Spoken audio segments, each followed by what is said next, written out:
Hello, hi, namaste. My name is Ashima Gupta and today we are going to start lecture number 10 of coordination compounds. So आज की class में बेटा हम isomerism in coordination compounds part 2 discuss करेंगे. So last class के अंदर हमने isomerism discuss करा था, स्टार्ट करा था. सो हमने लास्ट क्लास के अंदर आइसोमेरिज्म में सबसे पहले क्या डिस्कस करा था बेटा? Structural isomerism. स्ट्रक्चरल आइसोमेरिज्म और स्ट्रक्चरल आइसोमेरिज्म में हमने फर्दर क्या क्या डिस्कस करा था, याद करो जरा. हमने स्ट्रक्चरल आइसोमेरिज्म में अलग अलग टाइप करा था. हमने सबसे पहला करा था कोऑर्डिनेशन, जब लिगेंड का एक्सचेंज हो जाता है between cationic and anionic complexes. इसके अलावा कोऑर्डिनेशन के बाद हमने डिस्कस करा था बेटा हाइड्रेट, जब पानी ही आपका लिगेंड की तरह एक्ट करे और पानी ही आपका किसकी तरह एक्ट करे? वाटर ऑफ क्रिस्टलाइजेशन की तरह. नेक्स्ट हमने करा था हाइड्रेट के बाद लिंकेज आइसोमेरिज्म. ये तब अराइज होता था जब हमारे पास कैसा लीगेंड होता था? एम्बीडेंटेड लीगेंड. नेक्स्ट हमने करा था लिंकेज के बाद बेटा आयनाइजेशन आइसोमेरिज्म. आयनाइजेशन आइसोमेरिज्म में हमने ये देखा था कि कंपाउंड्स के आयंस एक्वस या मोल्टन स्टेट में they give different ions but molecular formula same होता था. और हमने आयंस का टेस्ट भी करा था कि कैसे पता लगेगा कि कहाँ पर कौन सा आयन प्रोड्यूस हो रहा है या आउटर स्फीयर में कौन सा आयन था. और लास्ट हमने करा था लिगेंड आइसोमेरिज्म, जब लिगेंड के खुद के अंदर ही आइसोमेरिज्म हो जाए. ये सारा हमने स्ट्रक्चरल में कवर करा था. स्ट्रक्चरल के बाद हमने स्टार्ट करा था बेटा स्टीरियो आइसोमेरिज्म, जब स्पेस में एटम्स या ग्रुप्स का अरेंजमेंट डिफर कर जाए तब जो आइसोमेरिज्म होता है वो हमारा कौन सा होता है? Stereo isomerism. Stereo isomerism further हमारा दो तरह का है, शॉर्ट में ही लिख रही हूं, GI ज्योमेट्रिकल आइसोमेरिज्म और OI that is optical isomerism. Geometrical isomerism में बेटा हमने कल की क्लास में कोऑर्डिनेशन नंबर 4 डिस्कस कर लिया था पूरा का पूरा. कोऑर्डिनेशन नंबर 4 में हमने डिस्कस करा था बेटा कि टेट्राहेड्रल कॉम्प्लेक्सेस के अंदर तो टेट्राहेड्रल कॉम्प्लेक्सेस में तो कभी भी ज्योमेट्रिकल आइसोमेरिज्म होता ही नहीं है, क्योंकि यहाँ पर एक ही तरह का बॉन्ड एंगल होता है विच इज 109 डिग्री 28 मिनट. आप अगर ग्रुप्स को चेंज भी कर रहे थे तो भी कुछ नया अरेंजमेंट नहीं मिल रहा था. फिर हमने करा था स्क्वायर प्लेनर कॉम्प्लेक्सेस. तो स्क्वायर प्लेनर कॉम्प्लेक्सेस में हमने बेटा अलग अलग केस करे थे, है ना. स्क्वायर प्लेनर कॉम्प्लेक्सेस कैन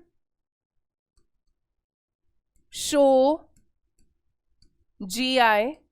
इनमें ज्योमेट्रिकल आइसोमेरिज्म हो सकता है, उसमें हमने फिर अलग अलग केसेस करे थे, जैसे MA4, MA3B, MAB3.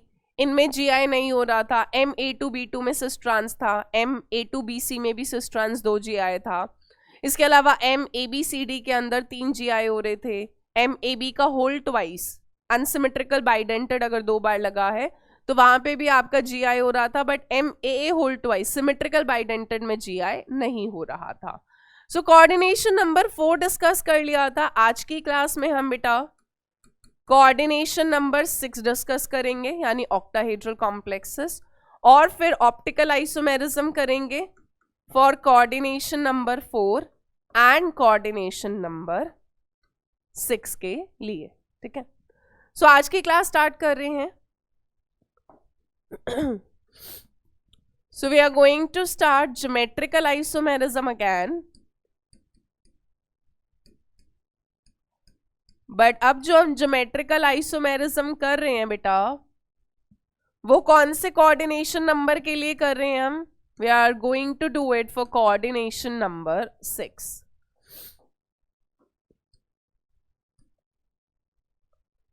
एक सेकेंड ना, चलिए. अब ऑक्टाहेड्रल कॉम्प्लेक्सेस में अगर मैं आपसे पूछूं कि GI हो सकता है या नहीं हो सकता, क्या आपको इस ऑक्टाहेड्रल के अंदर बेटा 2 डिफरेंट बॉन्ड एंगल्स दिख पा रहे हैं? मुझको तो दिख रहे हैं, तुम्हें दिख पा रहे हैं या नहीं, ये सवाल है. देखो, जो एडजेसेंट वाले हैं 90, ये दोनों भी 90, ये दोनों भी 90, ये दोनों भी 90, ये भी 90 और ये भी 90। तो ये वाले तो 90 के बॉन्ड एंगल पर है ना बेटा, ये पीछे 90, इन दोनों में भी 90, इनमें 90, इनमें 90, इन दोनों में भी 90 डिग्री का एंगल है, इन दोनों में भी 90 का एंगल है। So it's more over like कि जो स्क्वायर प्लेनर था, पहले कल हमने देखा था स्क्वायर प्लेनर इतना था, इसके अबव और बिलो लगा दो तो ऑक्टाहेड्रल हो जाता है, और ऑक्टाहेड्रल के अंदर आपके 6 बॉन्ड एंगल्स होते हैं। ये वाले जो साथ में है वो सारे के सारे आपके कैसे हैं बेटा, 90 डिग्री के हैं। बट जो ऑपोजिट वाले हैं, ऑपोजिट वाले पे ध्यान दे बेटा, ये और ये एक दूसरे के 180 डिग्री पर है, ये और ये एक दूसरे के 180 पर है, और ये तो एक दूसरे के 180 डिग्री पर है। बोलो यार, ये तो एक दूसरे के एग्जैक्ट ऑपोजिट है, क्योंकि ऑक्टाहेड्रल कॉम्प्लेक्सेस के अंदर बेटा 2 डिफरेंट तरह का बॉन्ड एंगल होता है। तो यहां पर आपका ज्योमेट्रिकल आइसोमेरिज्म अराइज हो सकता है। अब अगेन वो केस टू केस डिपेंड करेगा, तो हम हर केस को डिस्कस कर लेते हैं, है ना। तो केस 1 करते हैं। केस 1 हो गया बेटा MA6 टाइप का। MA6, ए कैपिटल लिखो, स्मॉल लिखो, ए की जगह L लिख लो, उससे कोई फर्क नहीं पड़ता। अब MA6 पे वही करेंगे जो हम स्क्वायर प्लेनर में भी कर रहे थे, पेयरिंग करेंगे, ठीक है। बट यहाँ पर आपके 3 पेयर्स होंगे बेटा, क्योंकि ये एग्जैक्ट ऑपोजिट वाले 3 पेयर्स हैं, ये इसके ऑपोजिट, ये इसके ऑपोजिट, ये इसके ऑपोजिट। तो अगर मैं पेयरिंग करूं तो M सेंटर में हो गया यहाँ पर मेटल, A के ऑपोजिट A, यही हो सकता है बेटा, A के ऑपोजिट A हो, A के ऑपोजिट A हो, और A के ऑपोजिट A हो। अगर मैं इन एटम्स को इंटरचेंज कर भी दूं, अगर मान लो यहां पर इस A के ऑपोजिट A है, इस A के ऑपोजिट A है, और इस A के ऑपोजिट A है, अगर मैं इन 2 A को इंटरचेंज कर भी दूं तो उससे कोई फर्क पड़ेगा क्या यार? सारे ही तो A है, कुछ फर्क पड़ेगा? कुछ नया मिल रहा है मुझको? नहीं मिल रहा, क्योंकि अगर इन 2 A को बदलूंगी तो भी A के ऑपोजिट A ही होगा और A के ऑपोजिट A ही होगा, क्योंकि सब कुछ सेम है। तो MA6 में क्या कोई GI होगा बेटा? यहाँ पर कोई ज्योमेट्रिकल आइसोमेरिज्म नहीं हो पाएगा, क्योंकि कुछ भी नया नहीं मिल रहा, ठीक है। इसको बना के हम नॉर्मल वाला बना देते हैं जो हम बनाते हैं, ऑक्टाहेड्रल। A के ऑपोजिट A, A के ऑपोजिट A, A के ऑपोजिट A, इसमें कोई नया अरेंजमेंट नहीं मिलता और इसीलिए कोई GI नहीं होता। नेक्स्ट केस की बात करते हैं।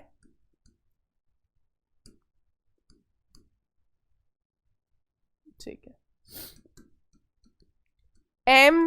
MA5B, या फिर हो सकता है MAB5, कुछ भी लिखो, बात एक ही है। तुम्हारा मन क्या कह रहा है, होगा GI या नहीं होगा? पेयरिंग करो यार, मैं इसकी पेयरिंग कर रही हूं, उसकी आप कर सकते हो। A5 है, A के ऑपोजिट A, A के ऑपोजिट A, और एक जगह पे A के ऑपोजिट B होगा बेटा। अगर मैं इस B को इस A से बदल भी दूं तो A के ऑपोजिट A, इस A के जगह ये B आ जाएगा और इस B की जगह A आ जाएगा। क्या इसमें और इसमें कोई फर्क है? जल्दी बोलो भाई। A के ऑपोजिट A, A के ऑपोजिट A, A के ऑपोजिट B, A के ऑपोजिट B, A के ऑपोजिट A, A के ऑपोजिट A। कुछ नया मिला? नहीं मिला, ये दोनों सेम ही हैं, और यहां पर भी कोई GI नहीं होगा। दोनों ही केस में कोई GI नहीं होगा, चाहे MA5B हो चाहे MAB5 हो। ये बनाकर भी दिखा देती हूं मैं आपको, ठीक है। A के ऑपोजिट A, A के ऑपोजिट A, A के ऑपोजिट B, है ना। अगर आप इस AB को इंटरचेंज कर भी दोगे बेटा तो भी कोई फर्क नहीं पड़ेगा। अगर ये B इधर आ गया और ये इधर आ गया तो भी ए के ऑपोजिट ए और ए के ऑपोजिट बी है, कोई फर्क थोड़ा ना पड़ रहा है हमें इससे, तो यहां पर कोई GI नहीं होता। ठीक है, नेक्स्ट केस करते हैं, केस 3। केस 3 है MA4B2 MA4B2 पेयरिंग करेंगे, ए के ऑपोजिट ए के ऑपोजिट ए, बी के ऑपोजिट बी, इंटरचेंज कर देते हैं, इस बी को यहां ले आते हैं। क्या बोलते हो, क्या बोलती है पब्लिक, कुछ बनेगा नया या नहीं बनेगा, क्या बोलता है आपका मन? ए के ऑपोजिट ए, इस बी को इधर उठा के लेकर आई मैं तो ए के ऑपोजिट बी हो गया, ये इधर गया तो ए के ऑपोजिट बी हो गया। क्या ये दोनों सेम है या ये डिफरेंट है? कुछ तो नया मिला मुझे।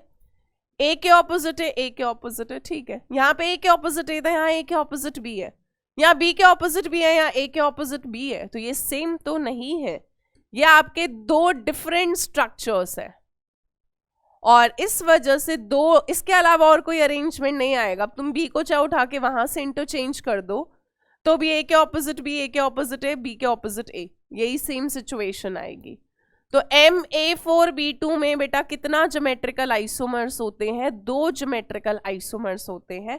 अब इन दो को बना भी लेते हैं, चलो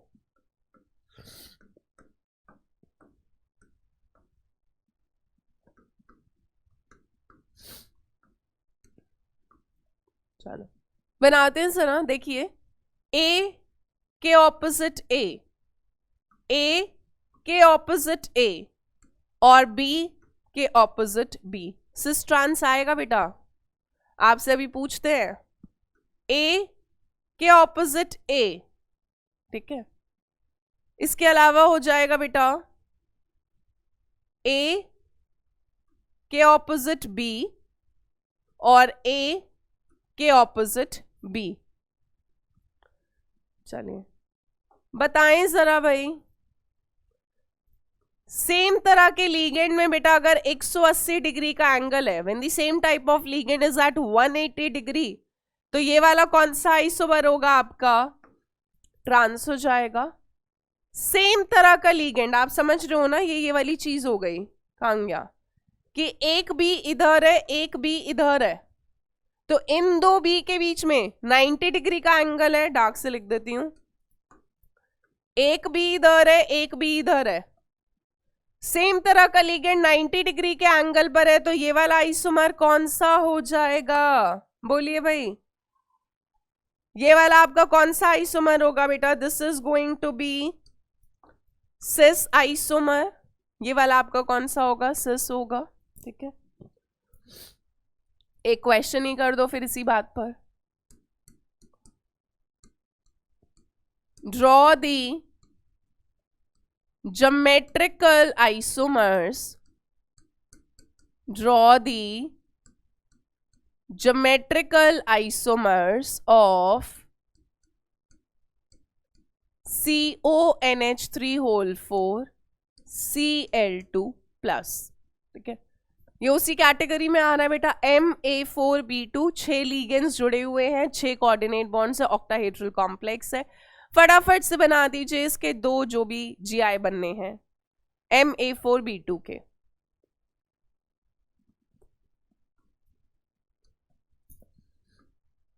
कोबाल्ट का ऑक्सीडेशन स्टेट इस पे 0, x - 2 is equal to +1, x आएगा +3।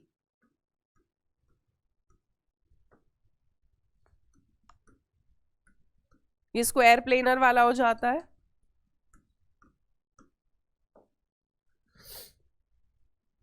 जल्दी से बनाएं।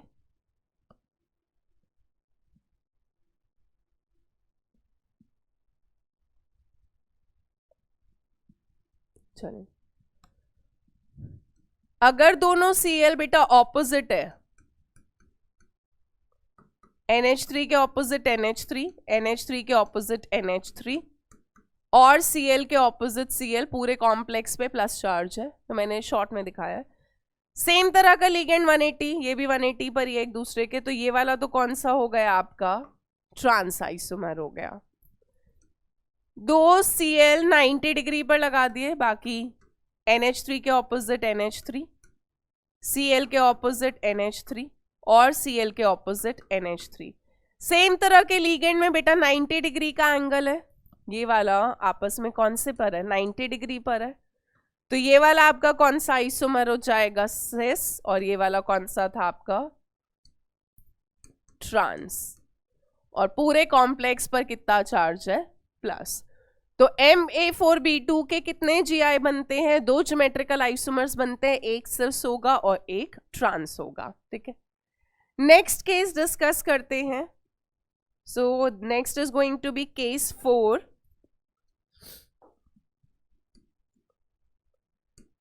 केस 4 क्या हो जाएगा बेटा अब हमारा, Ma3B3, ठीक है। आप देख रहे होगे मैं A कम करती जा रही हूँ, B बढ़ाती जा रही हूँ।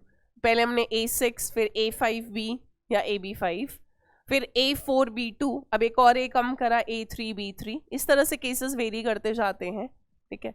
अच्छा, इसके अलावा बेटा MA4B2 हो या फिर MA2B4 लिखा हो, बात एक ही है, तुम्हारे दिमाग में अगर सवाल आ रहा हो तो सेम ही चीज है। चलिए, MA3B3 लिखा हो या MB3A3 लिखा हो, बात एक ही होगी, ठीक है। यहाँ पे तो दोनों ही। पहले पेयरिंग करेंगे, क्योंकि पेपर में हमारे पास ड्रॉ करने का टाइम नहीं होता, वहां पे पेयरिंग करके निकाला करो कितने डिफरेंट कॉम्बिनेशंस बन रहे हैं। A के ऑपोजिट A के ऑपोजिट B और B के ऑपोजिट B, एक तो यही होगा बेटा, A3B3 है, A3B3, मैंने बस पेयर कर दिए, A के ऑपोजिट A के ऑपोजिट B के ऑपोजिट B, ठीक है। इंटरचेंज कर देते हैं इन दोनों को, तो A के ऑपोजिट B, A के ऑपोजिट B, और यहां पर B की जगह A आ गया, तो A के ऑपोजिट B, ये दोनों डिफरेंट है, इसके अलावा और कुछ नया नहीं आएगा, बनाकर देखते रहना चाहे। यहाँ A के ऑपोजिट B था, यहाँ A के ऑपोजिट B है, वहां A के ऑपोजिट A था, यहाँ A के ऑपोजिट B है, A के ऑपोजिट B है, बट यहाँ B के ऑपोजिट B है, यहाँ पे बेटा B के ऑपोजिट A है, ये अलग स्ट्रक्चर्स है। So these two are different, ठीक है। यानी Ma3B3 में दो केसेस आते हैं, तो हमारे कितने ज्योमेट्रिकल आइसोमर्स बनते हैं, दो ज्योमेट्रिकल आइसोमर्स बनते हैं। कौन कौन से बनते हैं वो बना लेते हैं जरा, ये बहुत इंपॉर्टेंट केस है। ऑक्टाहेड्रल कॉम्प्लेक्सेस के अंदर Ma4B2 और Ma3B3, खासकर Ma3B3 से इतना सवाल आता है, इतना सवाल आता है कि बस कोई हद नहीं है।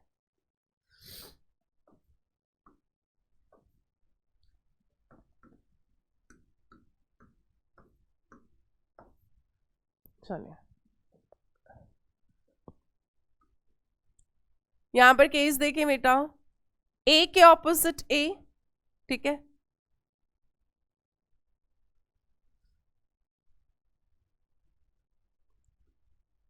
एक सेकेंड,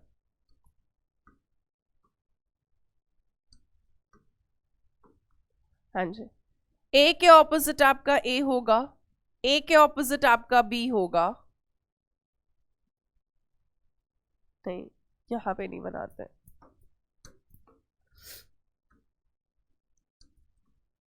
यहां से बना लेते हैं बेटा। A के ऑपोजिट A, कुछ मिसिंग लग रहा है क्या,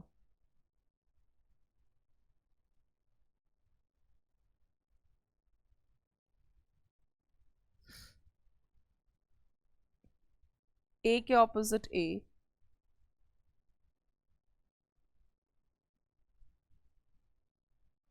चार A बन रहे हैं यहाँ पे, सो आई थिंक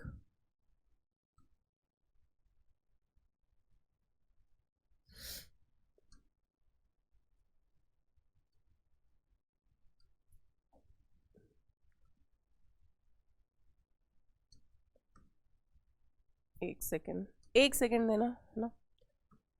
A के ऑपोजिट A हो गया, A के ऑपोजिट बी हो गया और बी के ऑपोजिट बी हो गया। ठीक है, हो सकता है मैं गलत ड्रॉ कर रही हूँगी क्योंकि उसमें 4 ए हो रहे थे। ठीक है, ठीक है।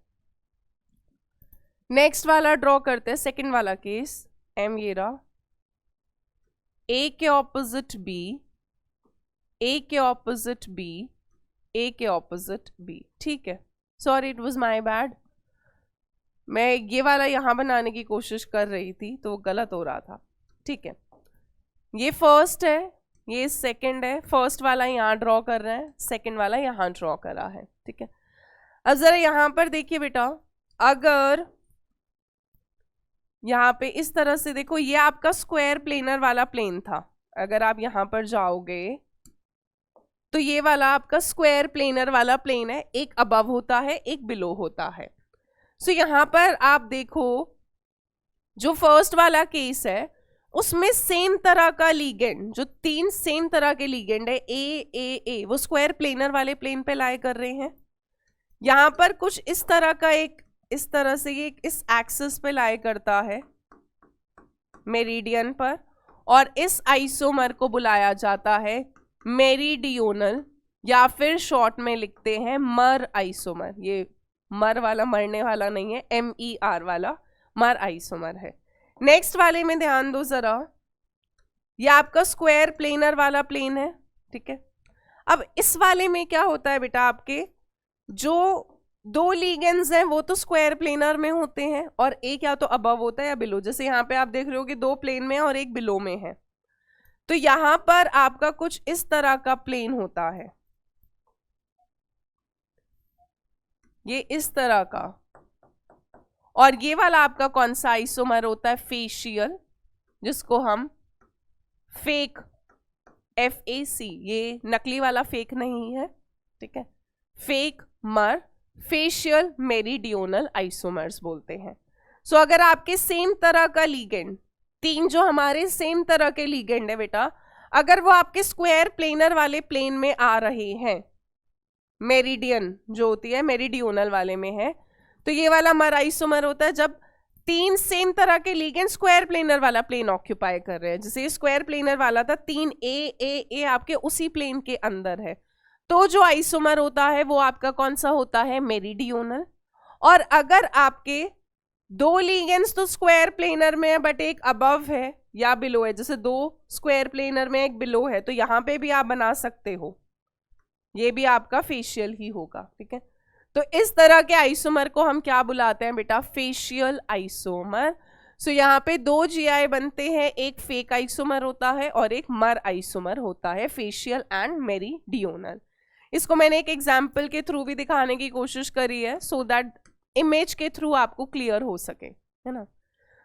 जैसे ये कॉम्प्लेक्स है COCN 3 बार है, तो ये जो कॉम्प्लेक्स है बेसिकली आपका क्या है, कोबाल्ट। ठीक है, Cl 3 बार और CN 3 बार। ठीक है, ऑल्दो इस कॉम्प्लेक्स पर चार्ज आएगा, ठीक है, X-3 का, बट वो चलो वो अलग कहानियां हैं। अब यहां पर आप देखो, कोबाल्ट में 3 सेम तरह का लीगेंड बेटा आपके स्क्वायर प्लेनर में है, Cl Cl Cl, ये उसी प्लेन में लाई कर है स्क्वायर प्लेनर वाले में, तो आपको दिख रहा होगा इस तरह से। ये वाला आइसोमर कौन सा हो गया, मर, यही वाला तो हमने पीछे करा है। जब 3 सेम तरह का लीगेंड स्क्वायर प्लेनर के प्लेन में लाए करे, तो जो आइसोमर होता है वो आपका कौन सा होता है, मर आइसोमर, MER वाला। इसके अलावा आपका फेशियल वाला कौन सा था बेटा, अगर 2 स्क्वायर प्लेनर में हो, जैसे Cl और Cl, 2 तो आपके स्क्वायर प्लेनर वाले प्लेन में है, एक या तो बिलो हो सकता है या अबव हो सकता है, ये वाला जो आपका होता है, this is your facial isomer, fake isomer, जो यहां पर था 2 स्क्वायर प्लेनर वाले में है, ये पूरा इस तरह से, ये अबव है, जो हमने अभी फिगर में देखा है वो बिलो वाला था।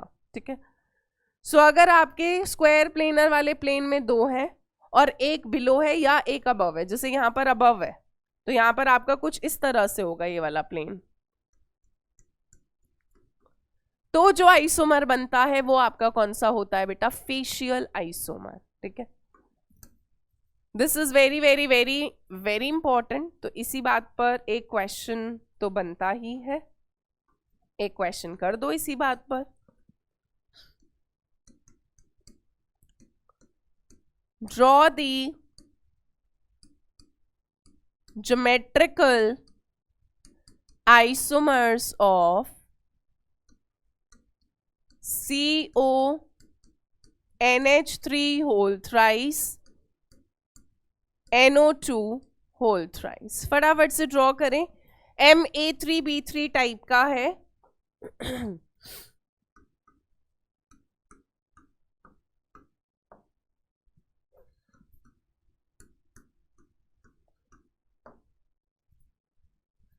ड्रॉ कर दो फटाफट से।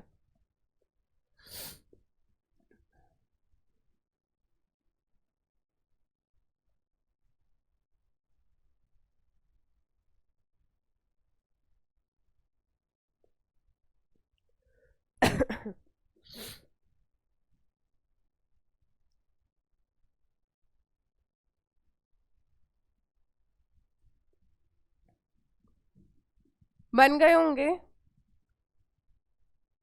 चलो, अगर दो NH3 प्लेन में हो और एक अबव हो या बिलो भी हो सकता है, आप इसको यहां भी लिख सकते हो, यहां भी लिख सकते हो, उससे फर्क नहीं पड़ेगा।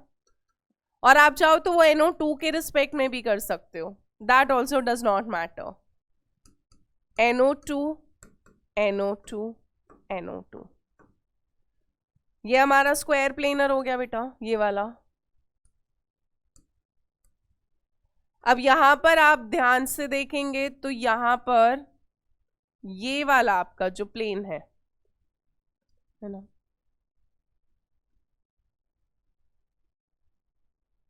इस तरीके से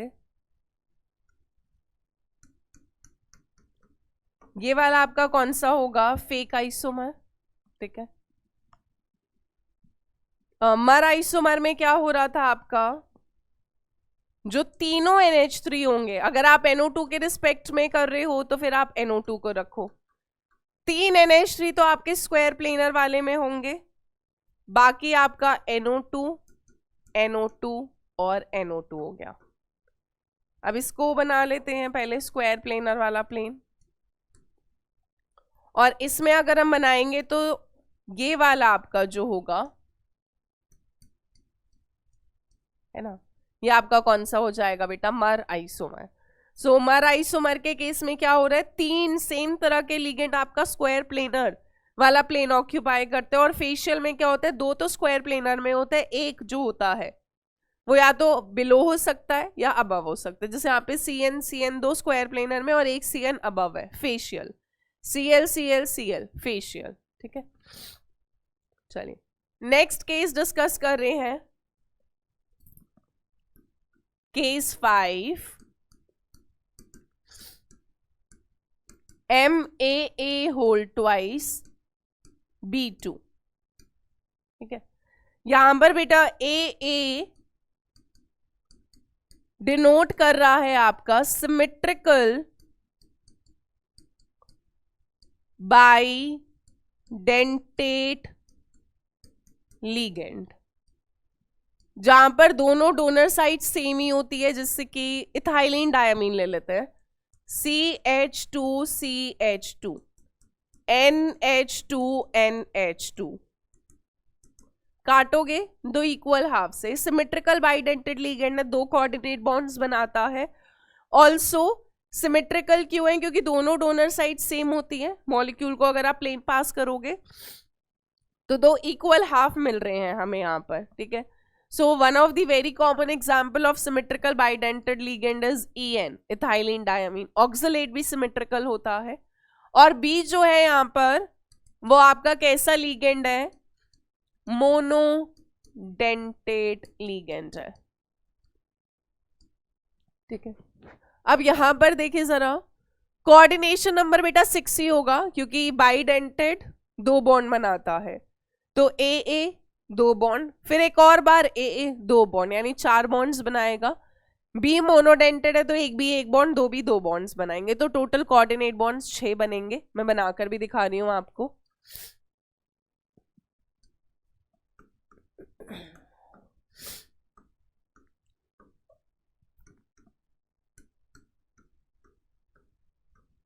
देखो जो बाइडेंटेड लिगेंड होगा वो एक दूसरे का साथ कभी भी नहीं छोड़ेगा, तो ए साथ में, ठीक है, ए साथ में, ये मान लो NH2 उधर CH2 तो हमने ये वाली जो चीज दिखाई है वो CH2 है।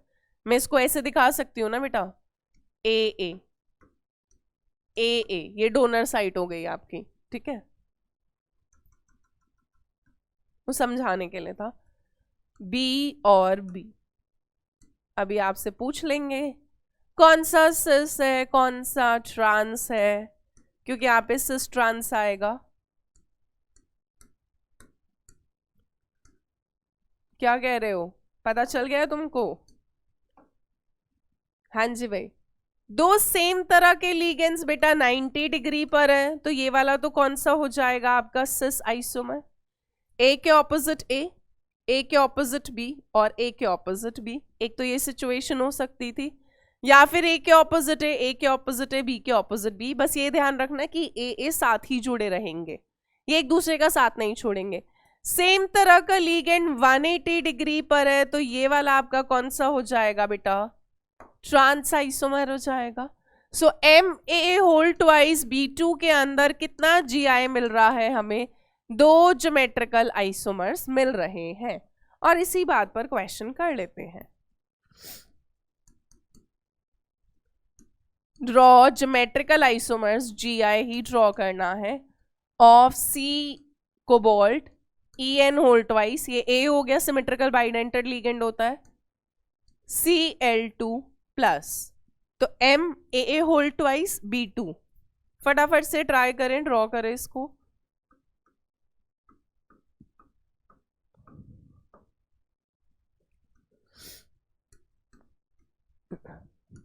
ये सबसे आसान काम है, बॉन्ड्स बना के रख लो, उसके बाद बस ग्रुप्स लगाते जाओ, फटाफट से बनाएं।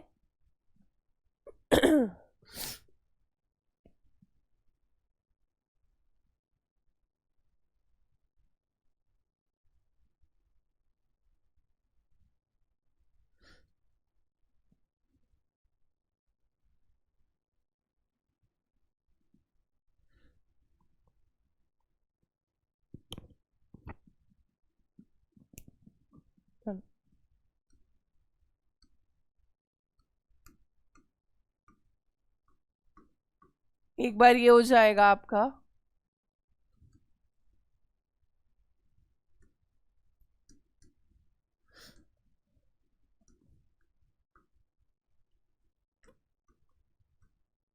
हम En को बेटा शॉर्ट में ऐसे ही रिप्रेजेंट करते हैं। आप चाहो तो पूरा लिख सकते हो NH2 CH2 CH2 NH2 NH2 CH2 CH2 NH2, but this will just waste your time. हम शॉर्ट में इस तरह से ही दिखाते हैं।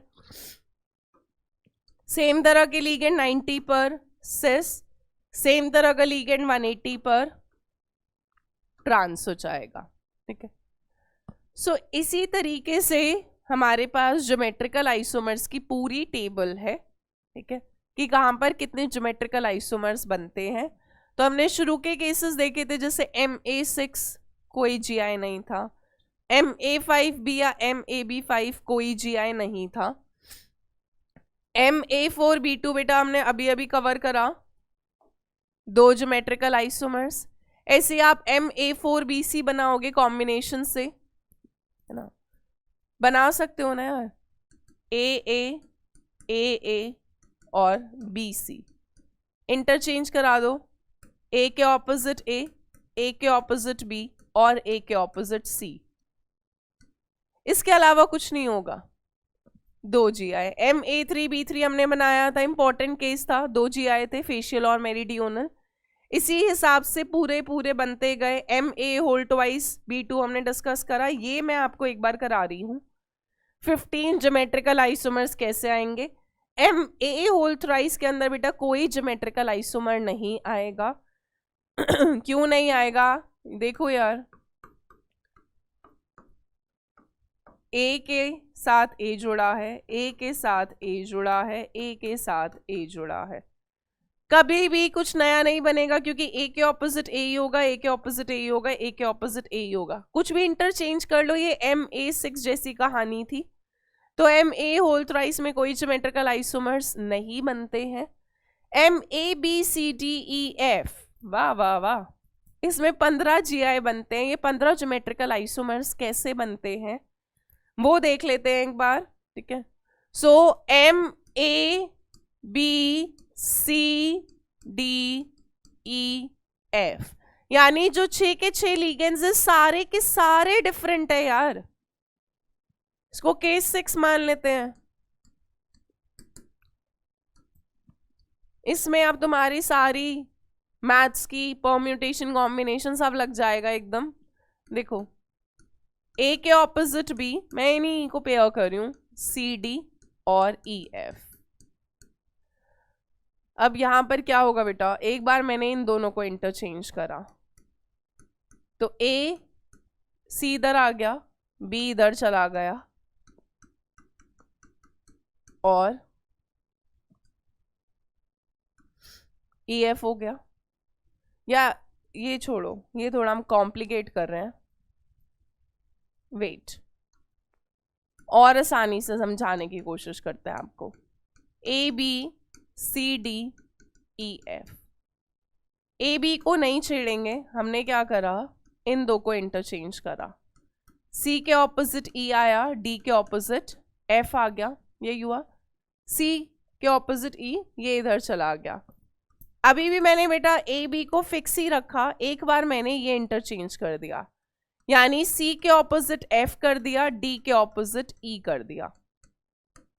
इतनी बात क्लियर है। मैंने A के ऑपोजिट B को ही रखा, एक बार C के ऑपोजिट D कर दिया, एक बार C के ऑपोजिट E कर दिया, और एक बार C के ऑपोजिट क्या कर दिया, F कर दिया। कितने केसेस आए, 3 केसेस आए, ठीक है। अब हमने क्या करा, A के ऑपोजिट B की जगह मैंने क्या कर दिया, C कर दिया।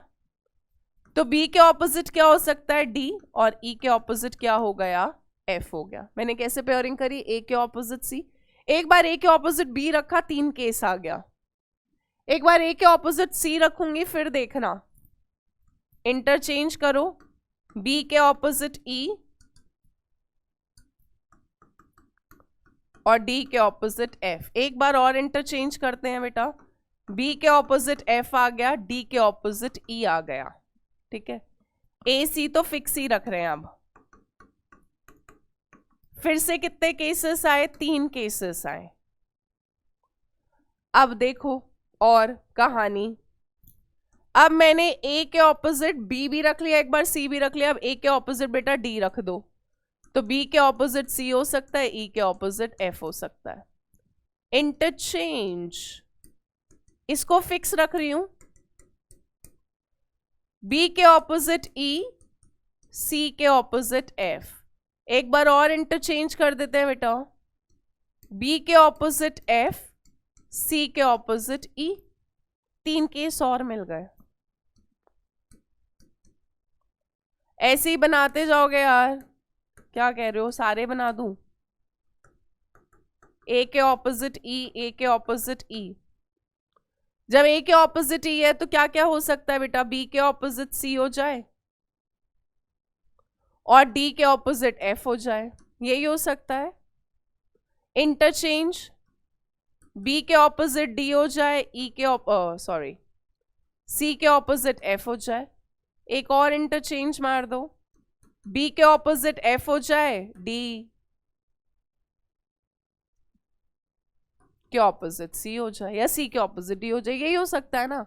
B के ऑपोजिट एक बार C, एक बार D, एक बार F, ऐसे D के ऑपोजिट एक बार D के ऑपोजिट एक बार F हो गया, D के ऑपोजिट एक बार C हो गया, ठीक है, और C के ऑपोजिट एक बार F। मतलब अगर हम C को देखें पर्टिकुलरली तो C के ऑपोजिट क्या क्या आ सकता है, C के ऑपोजिट एक बार बेटा F आ सकता है, C के ऑपोजिट एक बार D आ सकता है, और C के ऑपोजिट एक बार B आ सकता है। यहां से भी 3 केस आ गए, और लास्ट 3 केसेस आपके कब बनेंगे, जब A के ऑपोजिट F हमने फिक्स कर दिया। तो आपका क्या बन जाएगा बेटा, B के ऑपोजिट C और D के ऑपोजिट E। इंटरचेंज, B के ऑपोजिट D, C के ऑपोजिट E। और एक बार B के ऑपोजिट अगर E है तो C के ऑपोजिट D हो जाएगा।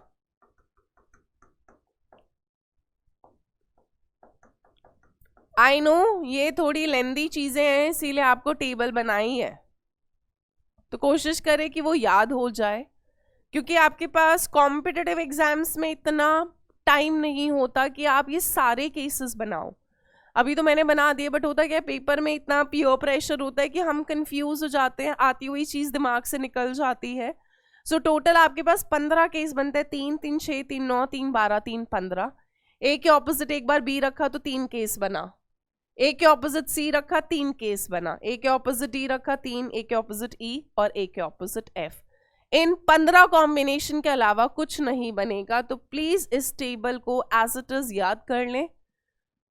222 3 4 5 6, 222 3 4 5 6, 9 15 2 2 2, बट ये टेबल इसी सीक्वेंस में होना चाहिए, यहां पर कोई जीआई नहीं होगा।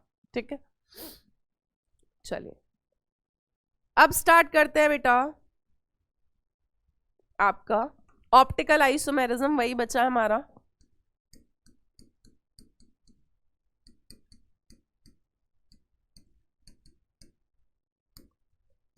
पहले समझेंगे कि ऑप्टिकल आइसोमेरिज्म होने के लिए हमें क्या कंडीशन चाहिए होता है, होता क्या है, पहले तो यही समझ ले। Optical isomerism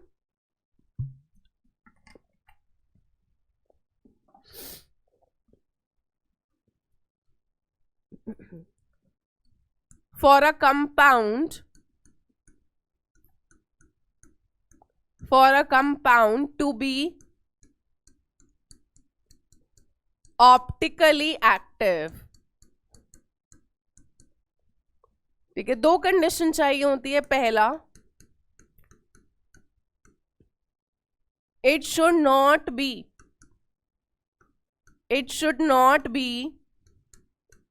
superimposable on its mirror image, ठीक है। और सेकंड होता है, it should not contain any element of symmetry। इसमें कोई एलिमेंट ऑफ सिमेट्री या सिमेट्री एलिमेंट नहीं होना चाहिए। बेसिकली हम क्या कह रहे हैं कि पहले तो समझो सुपर इम्पोजिबल इम्पोजिबल क्या होता है। ये आपका हाथ है, अगर इसकी मिरर इमेज ये है, ठीक है, तो ये आपके जो इस मतलब ये जो हाथ है इसकी मिरर इमेज आपके ओरिजिनल हाथ पे सुपर इम्पोज हो सकती है। जल्दी बोलो भाई, ये मेरा हाथ है, ये इसकी मिरर इमेज है। जब मैं मिरर इमेज को अपने हाथ पे उठा के रखूंगी तो क्या वो सुपर इम्पोज हो पाती है? नहीं हो पाती है। ठीक है, सो अगर कोई चीज सुपर इम्पोज नहीं हो पा रही, जैसे हमने ठीक है, पहले ऑप्टिकल आइसोमेरिज्म समझाती हूँ। सुपर इम्पोजिबल, इम्पोजिबल समझ ही लेते हैं, यही समझ लेते हैं। मान लो ये एक कंपाउंड है H, एग्जैक्ट मैं सिमेट्रिकल बनाती हूं।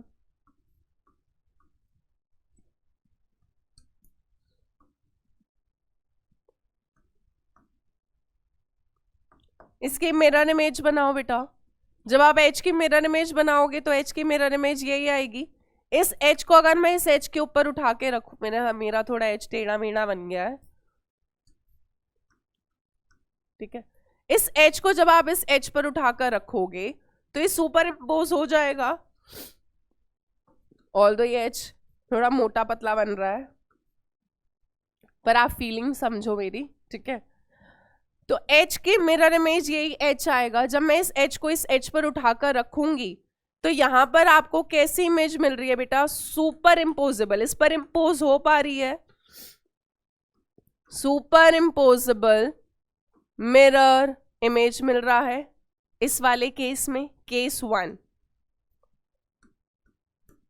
और अगर आप देखोगे H में से आप ऐसा प्लेन पास करोगे तो आप इसको दो इक्वल हाफ में कट कर पा रहे हो, है ना। तो इसके अंदर प्लेन ऑफ सिमेट्री प्रेजेंट है H के अंदर। तो अगर आपकी मिरर इमेज सुपर इम्पोजिबल आ रही है, ठीक है, केस 1, अगर मिरर इमेज बेटा सुपर इम्पोजिबल है, यानी इस H की मिरर इमेज ये H आया और ये H उठाकर मैंने इस पे रखा तो ये इम्पोज हो पा रहा है, तो उस केस में आपका कंपाउंड कैसा होता है बेटा, ऑप्टिकली इनएक्टिव होता है, यानी ऑप्टिकल आइसोमेरिज्म नहीं दिखाएगा, नहीं दिखाएगा अगर सुपर इम्पोजिबल मिरर इमेज आ जाए तो। पर अगर हम एक और केस लेते हैं, केस 2, मान लो मैंने अगेन ड्राइंग को इग्नोर करते हुए ये कप बनाया और इसकी मिरर इमेज बनाई, इसकी मिरर इमेज बनाऊंगी,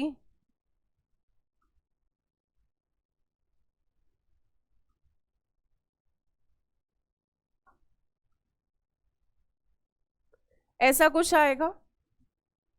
मोटा बदला यार, छोटा बड़ा ये छोड़ देना प्लीज, एग्जैक्ट नहीं बन पा रहा अभी, या तो मैं उसको, अब इसको अगर मैं इस पे प्लेस करूं तो क्या इम्पोज हो पाएगा एग्जैक्ट, जल्दी सोचो यार। ये इसकी मिरर इमेज है, जब इस कप को उठाकर मैं इस कप पर रखूंगी क्या ये इस पर इम्पोज हो पाएगा बेटा, नहीं हो पाएगा। तो इस केस में जो मिरर इमेज है वो कैसी है आपकी, non super imposable mirror image है, ठीक है। और आप खुद देखो, अगर आप यहाँ पे कप से प्लेन पास करोगे तो आप इसको दो इक्वल हाफ में नहीं कट कर रहे हो, इस साइड हैंडल नहीं है, इस साइड हैंडल है। सो अगर आपके मॉलिक्यूल में कोई सिमेट्री नहीं है और मिरर इमेज कैसी आ रही है, नॉन सुपर इम्पोजिबल है, इसकी मिरर इमेज ये थी, इस कप को उल्टा कर दो, ये इसकी मिरर इमेज, इसको जब इस पर उठा के रखूंगी तो ये नॉन सुपर इम्पोजिबल है, ठीक है। तो कंपाउंड की मिरर इमेज उस पर इम्पोज नहीं होनी चाहिए, और कंपाउंड के अंदर कोई भी, it should not contain any element of symmetry, कोई सिमेट्री नहीं होनी चाहिए, and it should not be super imposable on it's mirror image, अपनी मिरर इमेज पर सुपर इम्पोज नहीं होना चाहिए। तब हम बोलते हैं कि कंपाउंड कैसा है बेटा आपका, ऑप्टिकली एक्टिव है, ठीक है। So non super imposable mirror image अगर आ रहा है तो कंपाउंड ऑप्टिकली एक्टिव है, इसके अलावा कोई सिमेट्री नहीं होनी चाहिए। अगर मिरर इमेज सुपर इम्पोज हो पा रही है तो कंपाउंड ऑप्टिकली इनएक्टिव है या ऑप्टिकल आइसोमेरिज्म नहीं होगा। ऑप्टिकली एक्टिव अगर कंपाउंड है तो ऑप्टिकल आइसोमेरिज्म हो जाएगा। अब ये ऑप्टिकल आइसोमेरिज्म में होता क्या है, आपको कैसे पता लगेगा कौन सा कंपाउंड ऑप्टिकली एक्टिव है, कौन सा कंपाउंड नहीं है। तो बेसिकली क्या होता है, लैब के अंदर हमारे पास एक डिवाइस होता है बेटा जिसको हम बुलाते हैं पोलैरीमीटर, पोलैरीमीटर, ठीक है। सो हमारे पास क्या होता है, ये अभी अनपोलराइज लाइट है, ठीक है, अलग अलग डायरेक्शन में भाग रही है। हमारे पास एक निकोल प्रिज्म होता है, फिजिक्स में आपने पढ़ा ही होगा प्रिज्म, ये कैल्साइट मिनरल से बना होता है निकोल प्रिज्म। सो निकोल प्रिज्म बेसिकली हम इसके अंदर, निकोल प्रिज्म का ये जो ऊपर का एंड होता है खुला होता है, ठीक है, जैसे टेस्ट ट्यूब होती है, टेस्ट ट्यूब को आप रेक्टेंगुलर शेप में समझ लो, पर ये कैल्साइट मिनरल से बनी होती है, which is calcium carbonate, crystalline वाला काफी ज्यादा। तो ये आपका जो निकोल प्रिज्म होता है इसके अंदर हम अपना सोल्यूशन डालते हैं, जिस भी कंपाउंड को चेक करना होता है कि वो ऑप्टिकली एक्टिव है या नहीं है, तो हमने उस कंपाउंड का सोल्यूशन बनाया। और मान लो अगर ये निकोल प्रिज्म है, बिल्कुल वैसे है नहीं, तो मैंने इस निकोल प्रिज्म के अंदर वो सोल्यूशन डाला, फिर इस सोल्यूशन को प्लेस करते हैं बेटा कहाँ पर, पोलैरीमीटर में। इसको कहाँ पे प्लेस करते हैं, एक डिवाइस, एक मशीन के अंदर, विच इज पोलैरीमीटर। तो जब निकोल प्रिज्म को हम पोलैरीमीटर में रखते हैं तो पोलैरीमीटर से पास करती है प्लेन पोलराइज लाइट। कौन सी लाइट पास करती है, प्लेन पोलराइज्ड लाइट जिसको हम शॉर्ट में बुलाते हैं PPL, या आप हैलोएल्केन हैलोअरीन में पढ़ोगे ऑप्टिकल आइसोमेरिज्म में। So plane polarize light pass कराते हैं, पोलैरीमीटर में प्रोड्यूस होती है। अब ये प्लेन पोलराइज लाइट क्या करती है, सोल्यूशन की, अगर कंपाउंड ऑप्टिकली एक्टिव है तो या तो प्लेन पोलराइज लाइट जो होती है वो आपकी राइट में रोटेट करती है या लेफ्ट में रोटेट करती है। अगर प्लेन पोलराइज राइट बेटा आपकी, ठीक है, कहाँ रोटेट करती है, राइट में, plane polarize light rotates in right direction, या फिर इस तरह से बोलते हैं क्लॉकवाइज। अगर क्लॉकवाइज रोटेशन होता है, राइट में होता है या फिर पॉजिटिव में आती है, तब हम बोलते हैं कंपाउंड कैसा होता है, डेक्स्ट्रो रोटेटरी। कैसा होता है, डेक्स्ट्रो रोटेटरी, जिसको हम D से या फिर प्लस से डिनोट करते हैं। और अगर प्लेन पोलराइज लाइट आपकी कहां पर रोटेट हो रही है, it rotates in left direction, यानी एंटी क्लॉकवाइज, तब हम बोलते हैं कंपाउंड आपका कैसा होता है बेटा, लीवो रोटेटरी। कैसा होता है, लीवो रोटेटरी, जिसको हम L से, स्मॉल l से या किससे डिनोट करते हैं, माइनस के साइन से। ठीक है, अब समझना हुआ क्या, दोबारा बता रही हूं। निकोल प्रिज्म के अंदर जो भी कंपाउंड को चेक करना है, वो कंपाउंड का सोल्यूशन डाल दिया, उस सोल्यूशन को हमने पोलैरीमीटर के अंदर प्लेस करा। पोलैरीमीटर के ऊपर एक स्क्रीन होती है जिस पर रीडिंग आ रही होती है। ठीक है, अगर तो बेटा कोई रीडिंग नहीं आई, मतलब कंपाउंड ऑप्टिकली इनएक्टिव है, कुछ नहीं हुआ, कोई रोटेशन ही नहीं हो पाई। पर अगर आपका कंपाउंड ऑप्टिकली एक्टिव है तो रोटेशन दो जगह हो सकती थी प्लेन पोलराइज लाइट की, या तो राइट में रोटेट हो सकती है, राइट में, या लेफ्ट में रोटेट हो सकती है। अगर राइट में रोटेट होती है तो रीडिंग प्लस में आती है। मान लो मशीन पे रीडिंग आई +15 डिग्री की, यानी प्लेन पोलराइज लाइट राइट में कितने एंगल पर रोटेट हुई है, 15 डिग्री पे, तो 15 डिग्री का रोटेशन आ गया। अगर प्लेन पोलराइज लाइट बेटा आपकी लेफ्ट में रोटेट होती है, लेफ्ट में रोटेट होती है, तो नेगेटिव में रोटेशन, मान लो किसी कंपाउंड की -18 डिग्री आई, किसी की -52 डिग्री आई, तो रोटेशन से मेजर हो जाता है और पता लग जाता है कि कंपाउंड कैसा है, डेक्स्ट्रो रोटेटरी है या लीवो रोटेटरी है। तो डेक्स्ट्रो रोटेटरी में रोटेशन पॉजिटिव में आती है, जैसे मान लो +18 डिग्री, लीवो में नेगेटिव में आती है, जैसे मान लो किसी की आ गई -52 डिग्री। तो रोटेशन से पता लग जाता है। बट अब तुम्हारे पास तो मशीन नहीं है, तो तुम कह रहे हो कि मैम हमें कैसे पता लगेगा, हम पोलैरीमीटर थोड़ा ना लेकर बैठे हैं, हम कैसे पता करेंगे कि कंपाउंड ऑप्टिकली एक्टिव होगा, इनएक्टिव होगा। पोलैरीमीटर से तो पता चल रहा था, जहां रोटेशन आ रही है, चाहे पॉजिटिव हो चाहे नेगेटिव हो, कंपाउंड ऑप्टिकली एक्टिव है। ठीक है, बट जहां पे कोई रोटेशन नहीं आ रही है, मतलब कंपाउंड ऑप्टिकली इनएक्टिव है। सो हम कैसे चेक करते हैं बेटा, हम जो हमारा मेथड होता है वो यही दो होते हैं। हम कैसे चेक करते हैं, मिरर इमेज बनाकर देखते हैं। मिरर इमेज अगर इम्पोज हो रही है तो ऑप्टिकली इनएक्टिव, अगर नहीं हो रही है, नॉन सुपर इम्पोजेबल है। ठीक है, if the mirror image is non super imposable, एक सेकेंड, अगर मिरर इमेज सुपर इम्पोज नहीं हो पा रही तो कंपाउंड आपका ऑप्टिकली एक्टिव होता है। ठीक है, सो ये सारा आपका ऑप्टिकल आइसोमेरिज्म में हो रहा होता है। ठीक है, सो डेक्स्ट्रो रोटेटरी या लीवो रोटेटरी हो सकता है, वो मशीन से पता लगेगा कि क्लॉकवाइज कर रहा है या एंटी क्लॉकवाइज, रोटेशन प्लस में आ रही है या नेगेटिव में आ रही है। Small d stands for dextro rotatory, small l stands for levo rotatory. ठीक है, अब मैं आपको case, sorry, no thank you, no thank you, no thank you, अभी इतनी जल्दी भी नहीं। सो अब हम केसेस एक बार डिस्कस कर लेते हैं। तो पहला हम बेटा ऑप्टिकल आइसोमेरिज्म डिस्कस करेंगे कोऑर्डिनेशन नंबर 4 में, और फिर डिस्कस करेंगे कोऑर्डिनेशन नंबर 6 में। सो कोऑर्डिनेशन नंबर 4 में पहले बात कर लेते हैं टेट्राहेड्रल कॉम्प्लेक्सेस की।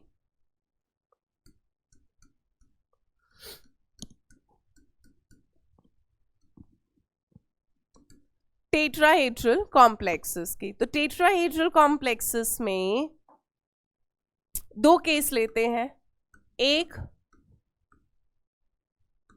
जब सब सेम तरह का है, ठीक है, केस 1, और केस 2 जब चारों लिगेंड्स डिफरेंट है, ठीक है। मिरर इमेज, मिरर इमेज, इसकी मिरर इमेज बनाओ बेटा, उल्टा हो जाएगा। ए तो ए इधर ही होगा, डी इधर आ जाएगा, बी इधर आ जाएगा, सी इधर आ जाएगा।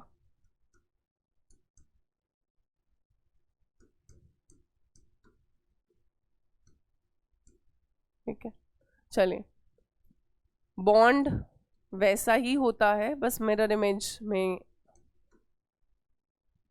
सो अगर आपको ये टेट्राहेड्रल मॉलिक्यूल है, अगर चारों लिगेंड सेम है, ये इसकी मिरर इमेज है, ये इस पे इम्पोज हो जाएगी, ठीक है। सो यहाँ पर सुपर इम्पोजेबल मिरर इमेज है बेटा, अगर मैं इसको उठाकर इस पर रखूंगी तो ये इम्पोज हो जाएगा। अगर सुपर इम्पोजेबल MI है, मिरर इमेज है, तो इस केस में compound tetrahedral complexes optical isomerism दिखा भी सकता है, नहीं भी दिखा सकता। इस वाले केस के अंदर कोई ऑप्टिकल आइसोमेरिज्म नहीं होगा। क्यों नहीं होगा? क्योंकि सुपर इम्पोजिबल मिरर इमेज है, यानी ये वाला जो कॉम्प्लेक्स है MA4 वाला, ये आपका कैसा है? ऑप्टिकली इनएक्टिव है, यहाँ पे कोई नहीं होगा। तो ये वाला कॉम्प्लेक्स आपका कैसा है? Optically inactive. और कोई भी optical isomerism, no OI, OI is optical isomerism, कोई OI नहीं होगा। जब इसकी मिरर इमेज मैंने इस पर सुपर इम्पोज करी तो नहीं हो पाएगी, क्योंकि पहले लेफ्ट में बी था, राइट में डी था। अब उल्टा हो गया, लेफ्ट में डी आ गया, राइट में बी आ गया। जब इसको उठाकर इस पर रखोगे बेटा, तो यहां पर आपको क्या मिल रही है? Non super imposable, non super imposable mirror image मिल रही है। यानी MABCD टेट्राहेड्रल कॉम्प्लेक्स कैसा होगा आपका? ऑप्टिकली एक्टिव होगा, यही था ना। जब नॉन सुपर इम्पोजिबल मिरर और टेट्राहेड्रल कॉम्प्लेक्सेस में कोई सिमेट्री भी नहीं होती, हमने बात करा था, हम तभी टेट्राहेड्रल में G नहीं लगाते थे, E और T2 लिख रहे थे, क्योंकि टेट्राहेड्रल कॉम्प्लेक्सेस के अंदर कोई सिमेट्री नहीं होती है। इसके अलावा ये वाला आपका ऑप्टिकल आइसोमेरिज्म नहीं दिखा पाता, क्योंकि यहाँ पर मिरर इमेज सुपर इम्पोज हो जाती है। बट MABCD के अंदर, टेट्राहेड्रल कॉम्प्लेक्स के अंदर non super imposable mirror image बनती है, यानी यहाँ पर OI हो सकता है। तो टेट्राहेड्रल कॉम्प्लेक्सेस ऑप्टिकल आइसोमेरिज्म दिखा भी सकते हैं, नहीं भी दिखा सकते, ये डिपेंड करता है कि किस तरह का कॉम्प्लेक्स है। मिरर इमेज अगर सुपर इम्पोज हो रही है तो ऑप्टिकल आइसोमेरिज्म नहीं होगा, पर अगर non super imposable mirror image है तो उस केस में आपका ऑप्टिकल आइसोमेरिज्म हो सकता है। ठीक है, चलिए नेक्स्ट बात करते हैं बेटा हम स्क्वायर प्लेनर कॉम्प्लेक्स की। कोऑर्डिनेशन नंबर 4 के अंदर he will talk about square planar complexes. Square planar complexes never show optical isomerism, OI। यहां पर कभी भी ऑप्टिकल आइसोमेरिज्म नहीं होता। क्यों नहीं होता? Because they contain plane of symmetry. क्या प्रेजेंट होता है इनके अंदर? POS बोलते हैं इसको, प्लेन ऑफ सिमेट्री प्रेजेंट होता है। समझना, मान लो ये एक स्क्वायर प्लेनर कॉम्प्लेक्स है, मैं चारों अलग अलग ले लेती हूँ, MABCD। तुम्हें याद होगा 3 ज्योमेट्रिकल आइसोमर्स बनाता था, ए के ऑपोजिट एक बार C, ए के ऑपोजिट एक बार B, ए के ऑपोजिट एक बार D।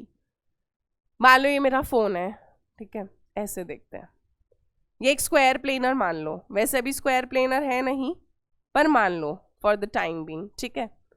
सेंटर पे मेटल है, यहाँ एक लिगेंड है ए, पीछे इधर की साइड एक इधर है और एक इधर है, 4 लिगेंड्स है। बेटा यहां से अगर मैं कोई प्लेन पास करूंगी तो मैं इसको 2 इक्वल हाफ में काट सकती हूँ ना। आप अपनी कॉपी को ही देख लो, आप अपनी कॉपी को एक स्क्वायर प्लेनर मान लो और आप अपनी कॉपी को अगर बीच से काटोगे तो 2 इक्वल हाफ में कट जाएगी कॉपी।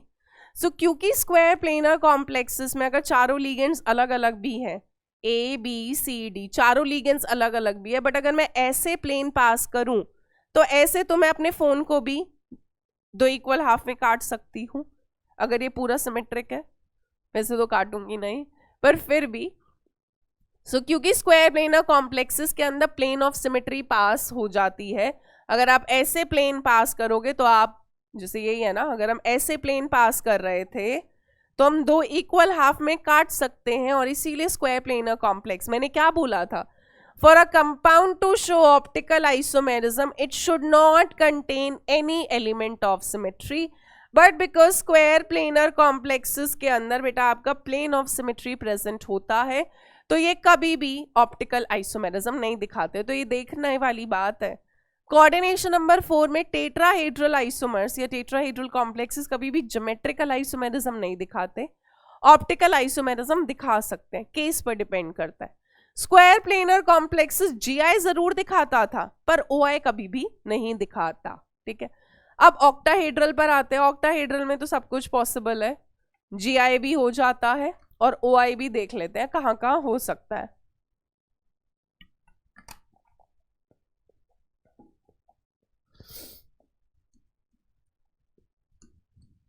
सॉरी, पहले लिख लेते हैं। कोऑर्डिनेशन नंबर 6 के लिए कर रहे हैं, यानी अब हम किसके लिए सॉल्व कर रहे हैं बेटा, फॉर ऑक्टाहेड्रल कॉम्प्लेक्सेस। चलिए ऑक्टाहेड्रल कॉम्प्लेक्सेस में पहला केस ले लेते हैं, MAA होल थ्राइस, ठीक है। ए आपका सिमेट्रिकल बाइडेंटेड लिगेंड है, मैं आपको बनाकर दिखाती हूँ। MA होल थ्राइस GI नहीं दिखाता,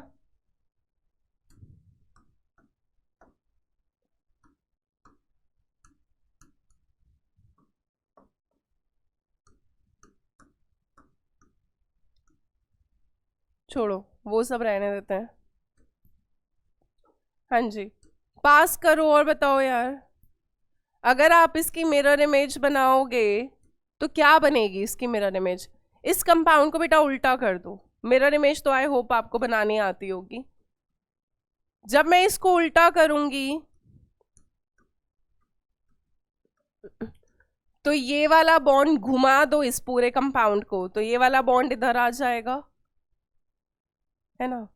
ये ए इधर होंगे और ये ए इधर होंगे, ऐसा ही कुछ होगा। इसकी मिरर इमेज यही होगी। अगर मैं इस मॉलिक्यूल को इस पे उठा के रखूं तो क्या ये इंपोज हो सकता है, जल्दी बोलो यार।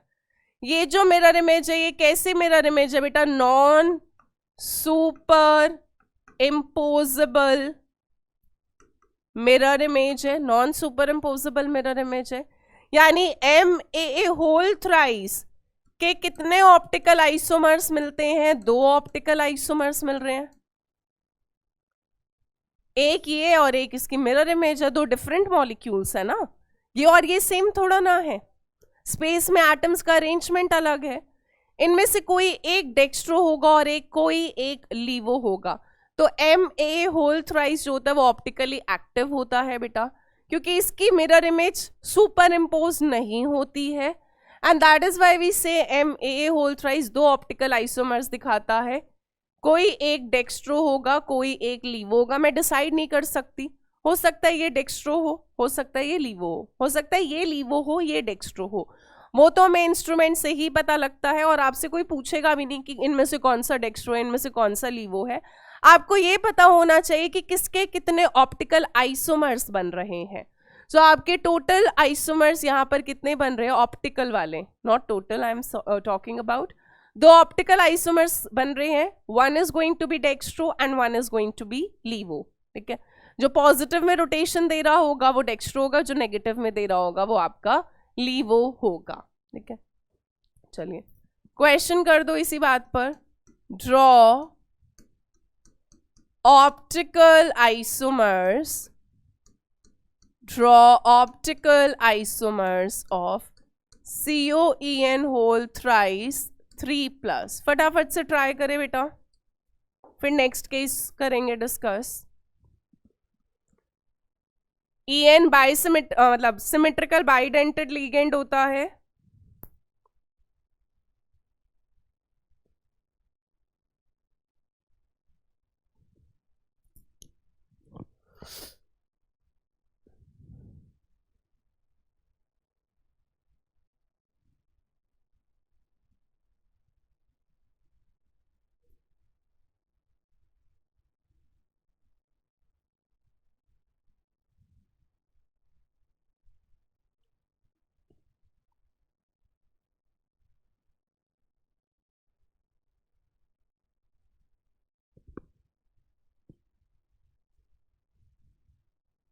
चलिए, आई होप आपने बना लिया होगा.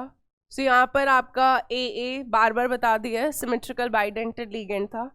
ये इसी कैटेगरी में आएगा. क्या कैटेगरी में आ रहा है बेटा? अगर CO है, ठीक है, EN इथाइलिन डायमीन और EN कॉम्प्लेक्स पे 3+ का चार्ज है. ठीक है, इसकी मिरर इमेज बनाते हैं. मिरर इमेज बनाओ जरा फटाफट, पलटो यार इस कंपाउंड को. जब आप इसकी मिरर इमेज बनाओगे तो EN अब इधर आ जाएगा. कुछ नहीं करना, इसको पलट दो. जब पलटोगे है ना, अगर ये मॉलिक्यूल है इसको पलटोगे तो EN इधर आएगा और ये इधर आ जाएंगे. तो यहां पर EN इधर आ गया, यहां आ गया, और चार्ज कितना हो गया? 3+. वो तो है ही. जब मैंने बेटा इसको इस पर उठाकर रखा तो क्या ये इम्पोज हो पा रहा है? एक दूसरे पे नहीं हो पा रहा होगा. यहां पर आपको कैसी मिरर इमेज मिलती है? Non super imposable mirror image मिलता है. और इस वजह से हम बोल रहे हैं कि इस कंपाउंड के कितने ऑप्टिकल आइसोमर्स होंगे? 2 ऑप्टिकल आइसोमर्स, एक डेक्स्ट्रो एक लीवो. या तो ये डेक्स्ट्रो हो सकता है लीवो, या ये डेक्स्ट्रो हो सकता है ये लीवो हो सकता है. वो तो मशीन से पता लगता है, बट ऑप्टिकल आइसोमर्स तो हम बता सकते हैं कितने बनेंगे. एक और नेक्स्ट केस डिस्कस करते हैं, उसके बाद मैं ट्रिक बताऊंगी ऑप्टिकल आइसोमर्स के लिए कि कैसे पता चलेगा पेपर में.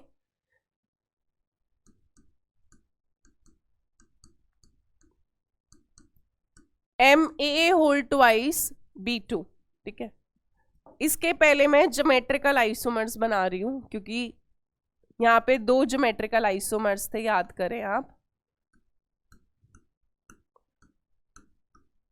A के ऑपोजिट A के ऑपोजिट B के ऑपोजिट B, पर A आपका सिमेट्रिकल बाइडेंटेड लिगेंड है. ठीक है, सेम तरह का लिगेंड 180 पर था, तो ये वाला आपका कौन सा था बेटा? ट्रांस था. और यहां पर अगर हम बनाएंगे B और B बना देते हैं 90 डिग्री पर.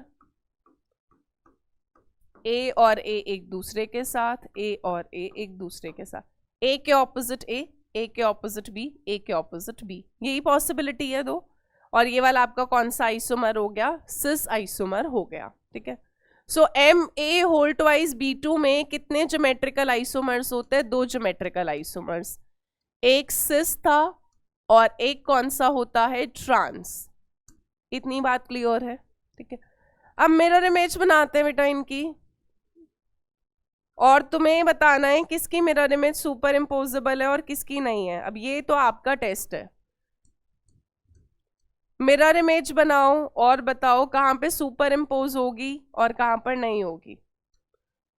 इसकी मिरर इमेज बनाऊंगी, उल्टा कर दो, ए इधर ही आएगा,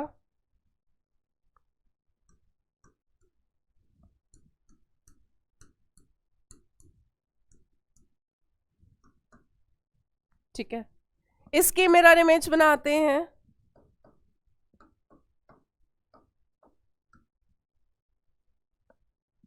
इसको उल्टा करेंगे तो ए इधर आ जाएगा, बी इधर आ जाएगा, और ये वाले ए इधर आ जाएंगे, ठीक है। चलिए अब जरा सोच के बताएं कहाँ पे कौन सी मिरर इमेज सुपर इम्पोजिबल होगी।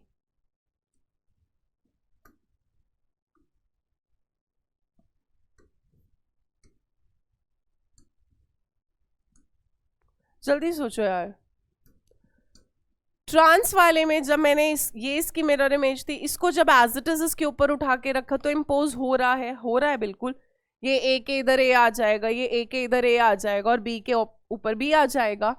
तो यहां पर आपको बेटा मैं सेपरेट कर देती हूँ एक लाइन से, ताकि आपको रहने ही देता है। यहां पर आपको कैसी मिरर इमेज मिल रही है? सुपर इम्पोजिबल मिरर इमेज मिल रही है। और अगर सुपर इम्पोजिबल मिरर इमेज है तो ट्रांस वाला आइसोमर कैसा होगा? ऑप्टिकली इनएक्टिव होगा, यानी ट्रांस वाला आइसोमर ऑप्टिकल आइसोमेरिज्म नहीं दिखा सकता। ये वाली मिरर इमेज को जब इसके ऊपर रखा तो सुपर इम्पोज नहीं हो रही है, तो यहां पर मिरर इमेज कैसी है बेटा? Non super imposable, non super imposable mirror image है। और अगर non super imposable mirror image है तो सिस वाला आइसोमर आपका कैसा होगा? ऑप्टिकली एक्टिव होगा। इनमें से कोई एक डेक्स्ट्रो होगा और एक लीवो होगा। तो सिस वाला जो आइसोमर होता है यहां पे, वो आपका क्या शो करता है? ऑप्टिकल आइसोमेरिज्म दिखाता है, शोज ऑप्टिकल आइसोमेरिज्म। ट्रांस वाला जो होता है वो आपका कैसा होता है?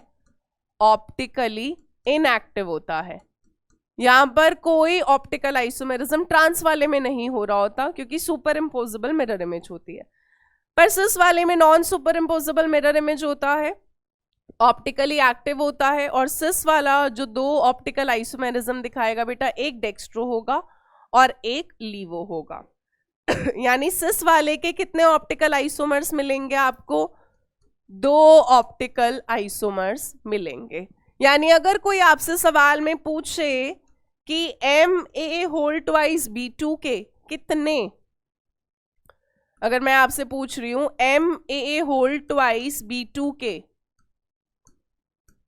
Total number of stereo isomers बताओ, तो स्टीरियो आइसोमर्स क्या थे? Basically number of geometrical isomers plus number of optical isomers, यही होगा ना बेटा, क्योंकि स्टीरियो में ही दोनों आ रहा है, ज्योमेट्रिकल भी और ऑप्टिकल भी।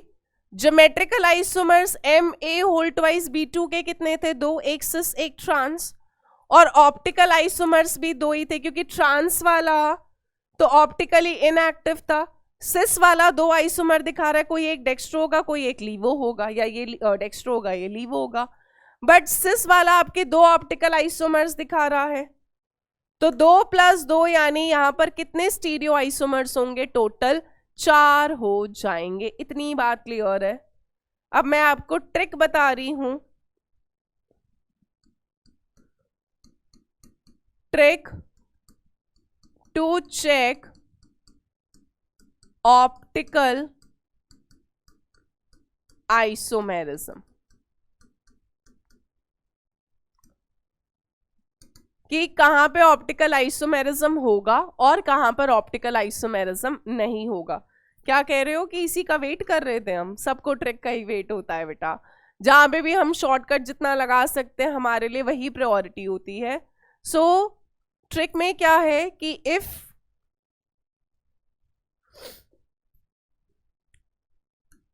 if the pairs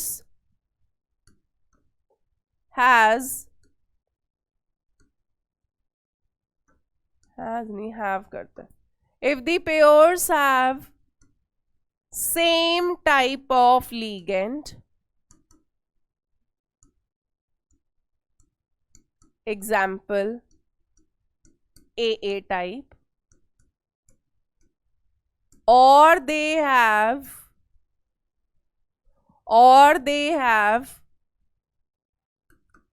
more than one same pair, that is AB AB type, then the compound is optically inactive, that is no OI. उस केस में कोई ऑप्टिकल आइसोमेरिज्म नहीं होता. अब ये क्या केस है?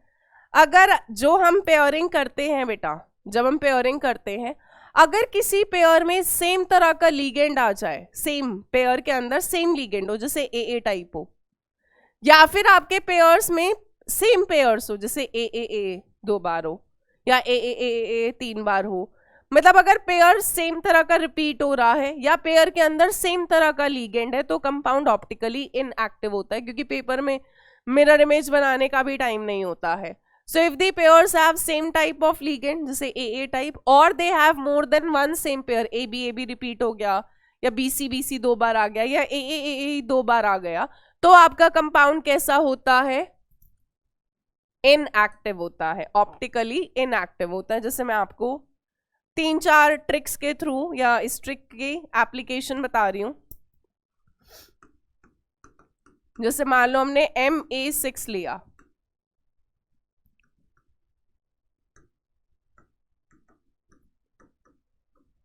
और एक केस ले लेते हैं MA5B वाला. ठीक है, चलो. पेपर में सबसे पहली चीज ना यही होती है कि आप कॉम्प्लेक्स का टाइप आइडेंटिफाई कर लो कि वो क्या टाइप का है. MA6 है, MA5B है, MA4B2 है, और फिर उसके रिस्पेक्ट में सॉल्व करा करो. पूरा पूरा कॉम्प्लेक्स मत लिया करो. अब MA6 में बेटा क्या क्या पेयरिंग हुई थी? AA और AA, यही पेयरिंग थी. इसके अलावा तो और कोई नया नहीं बन रहा था. तो यहाँ पर कोई ज्योमेट्रिकल आइसोमर्स तो थे ही नहीं, क्योंकि कोई नया अरेंजमेंट नहीं मिल रहा था. अब आपके पेयर में सेम तरह का लीगेंड है बेटा, AA, यहाँ पे भी AA है, यहाँ पे भी AA है. If the pairs have same type of ligand, then the compound is optically inactive. MA6 में क्योंकि पेयर में सेम लीगेंड है AA, और पेयर एक से ज्यादा बार भी आ रहा है, तो यहां पर कोई ऑप्टिकल आइसोमेरिज्म नहीं होगा. तो MA6 में ना ज्योमेट्रिकल आइसोमेरिज्म होता है, ना ऑप्टिकल आइसोमेरिज्म होता है. MA5B बनाते हैं. M क्या क्या पेयर बने थे? A के ऑपोजिट A के ऑपोजिट A और A के ऑपोजिट B. इसके अलावा और कुछ बनेगा नहीं. अगर तुम B इधर ले आओ, A इधर ले आओ, तो भी AB और AA आएगा. तो GI तो यहां पर नहीं होता, कोई ज्योमेट्रिकल आइसोमेरिज्म नहीं होता. अगेन देखो बेटा, पेयर के अंदर सेम तरह का लीगेंड है. किसी भी एक पेयर में भी अगर सेम लीगेंड्स आ रहे हैं तो ऑप्टिकली इनएक्टिव है. यहाँ भी पेयर में सेम लीगेंड है और पेयर एक से ज्यादा बार भी आ रखा है. If they have same more than one same pair, more than one same pair है, तो भी कंपाउंड कैसा होता है? ऑप्टिकली इनएक्टिव, यानी no optical isomerism will be observed here. चलो नेक्स्ट केस करते हैं.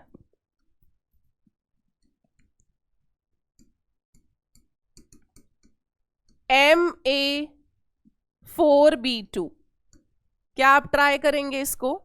MA4B2 में बताओ बेटा, GI-OI दोनों यही ट्रिक से हो जाएंगे.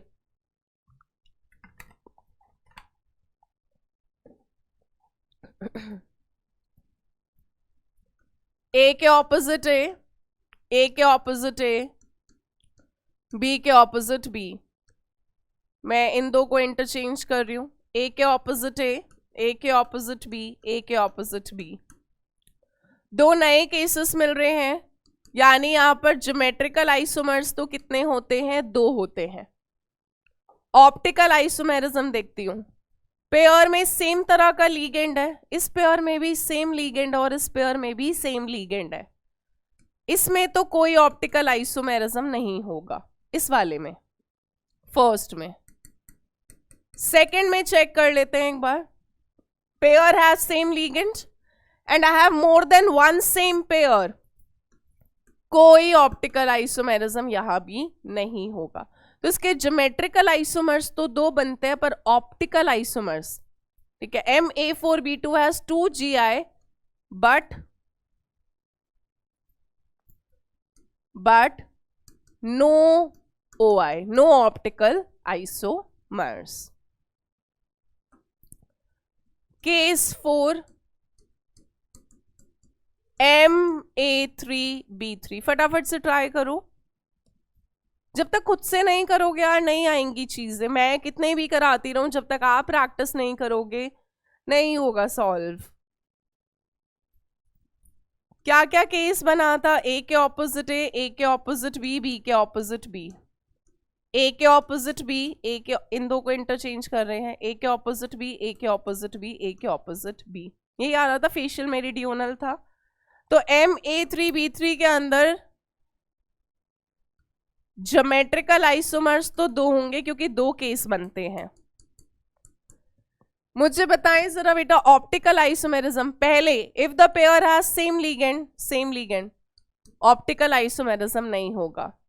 If you have more than one same pair, यहां पे तो तीनों पेयर सेम है, ऑप्टिकल आइसोमेरिज्म नहीं होगा। तो 2 ज्योमेट्रिकल आइसोमर्स है but no optical isomerism.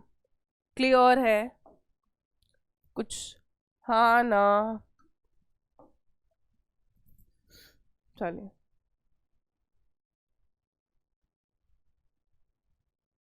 Next एक केस आप सॉल्व कर दीजिए। ये केस अगर तुम लोगों ने सही सॉल्व कर दिया तो बस काम बन जाएगा हम लोगों का।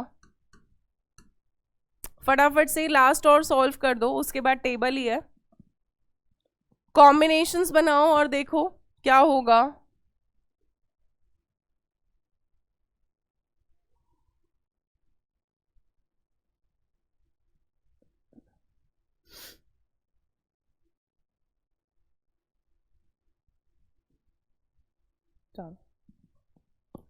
क्या क्या हो सकता है बेटा? ए के ऑपोजिट ए, मेटल तो होगा ही साथ में, उसको नहीं भी लिखोगे चलेगा। ए के ऑपोजिट बी और सी के ऑपोजिट डी, यही होगा। मेरे पास 3 ए है, एक बी है, एक सी है, एक डी है। तो ए के ऑपोजिट ए के ऑपोजिट बी, सी के ऑपोजिट डी। ए को अभी छेड़ना मत, इंटरचेंज करो। ए के ऑपोजिट सी हो गया और बी के ऑपोजिट डी हो गया। एक और इंटरचेंज कर देते हैं, ए के ऑपोजिट डी हो गया और बी के ऑपोजिट सी हो गया, ठीक है। एक और पॉसिबिलिटी है,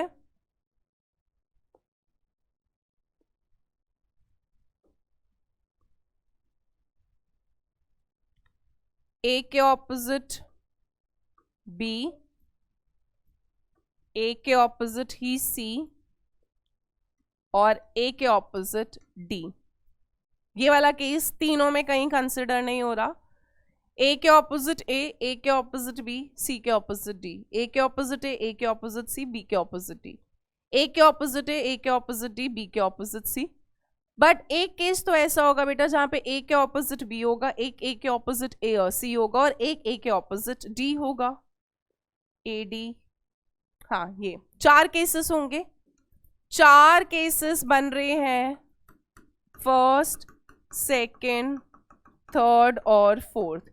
4 डिफरेंट केसेस है। तो MA3BCD के अंदर ज्योमेट्रिकल आइसोमर्स तो कितने हो गए? 4 हो गए, because we have 4 different cases. अब हर आइसोमर के लिए ऑप्टिकल आइसोमेरिज्म चेक करना पड़ेगा। सेम तरह का, if pair has same ligand, optical isomerism नहीं होगा। Again the pair has same ligand, optical isomerism नहीं होगा। Again the pair has same ligand, optical isomerism नहीं होगा। लास्ट वाले पर ध्यान दो, सेम लिगेंड नहीं है, सेम लिगेंड नहीं है और सेम लिगेंड नहीं है। इसके अलावा पेयर रिपीट नहीं हो रहा बेटा, ए बी एक अलग पेयर है, ए सी एक अलग पेयर है, ए डी एक अलग पेयर है। यहां पर ऑप्टिकल आइसोमेरिज्म हो जाएगा।